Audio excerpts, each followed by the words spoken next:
പുരുഷന്മാർ മുന്നോട്ട് വരണം. എല്ലാ രൂപങ്ങളും ബഹുമാനത്തോടും മാതൃകയോടും കൂടെ സംവദിക്കുവാനും അതിലൂടെ ദൈവാനുഗ്രഹം പ്രാപിക്കുവാനും നമുക്ക് ഈ പ്രദക്ഷിണം കാരണമാക്കി തീർക്കാൻ പ്രത്യേകം ശ്രദ്ധിക്കാം. അതുകൊണ്ട് പ്രദക്ഷിണം ഏറ്റവും മനോഹരമാക്കി പൂർത്തിയാക്കുവാൻ എല്ലാവരും സഹകരിക്കണം.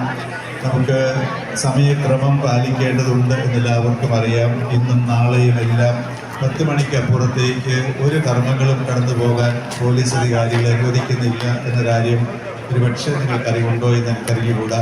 നാളത്തെ ഗാനമേള ഉൾപ്പെടെ 10 മണിക്ക് മുൻപ് തീർന്നിരിക്കണം എന്ന കർശനമായ നിർദ്ദേശം പോലീസ് അധികാരികളിൽ നിന്ന് നമുക്ക് ലഭിച്ചിട്ടുണ്ട്.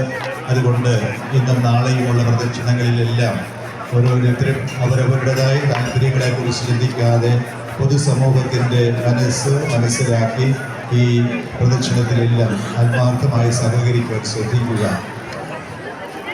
ഇനി നമുക്ക് ഇപ്പോൾ തിരുനാളിൻ്റെ സന്ദേശം നൽകുന്നത് ബഹുമാനപ്പെട്ട കുര്യാക്കോസ് പട്ടമുകളിൽ അച്ഛനാണ്.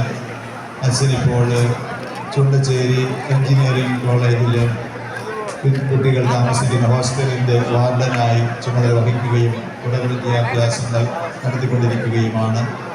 അച്ഛന് കുറവലിങ്ങാട് ഇടവകക്കാരനാണെങ്കിലും അച്ഛൻ്റെ തറവാട് വീട് ഈ ഇടവകയിൽ തന്നെയാണ്.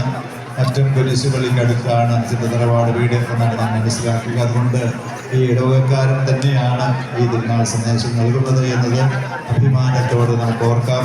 അച്ഛനെ ശ്രമിക്കുവാനായി സ്നേഹപൂർവ്വം നിങ്ങളെയും സന്ദേശം നൽകുവാനായി ഈ ഇടവക സമൂഹത്തോട് ചേർന്ന് ഇവിടെയുള്ള ബഹുമാനപ്പെട്ട വൈദികരോട് ചേർന്ന് ഭക്തജനങ്ങളായ എല്ലാവരോടും ചേർന്ന് സ്നേഹപൂർവ്വം അച്ഛനെ ഈ വേദിയിലേക്ക് സ്വാഗതം ചെയ്യുന്നു.